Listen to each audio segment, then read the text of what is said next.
Bertan zegoela mendi baten herri beheran hurreratu zitzaion sagu asko, eta horien arteko ausartenak igo zion bizkarra. Ezagutu zuenean saguak nor zen eta nolako arriskoak zegoen, eskatu zion barkazioa eta ez iezaiola harren gaitzek egin. Ez ziola bizkarrera igo gaizki naiz. Bazekien lehoiak ez zuela ezeraterako piztia halako bati gaitz eginez. Gaizki izango zela bazter guztietan bere atzapar bortitzak eramaten baitzuen sagu bat apurtzeko.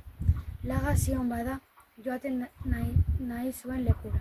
Saguak diotza. Lehoi prestua. Esker handiak ematen dizkizut gaitz gabe bidaltzen nauzulako.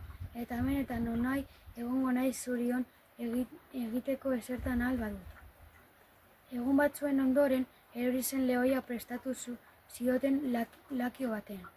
Ikusi zuenean bere buruagatik boitaurratu eta ezin zituela loturik zeukan sokatzarrak, hasi zen orroa izugarria ateratzen. Entzun zioten orroa handiak aipatu dugun sagutzoa.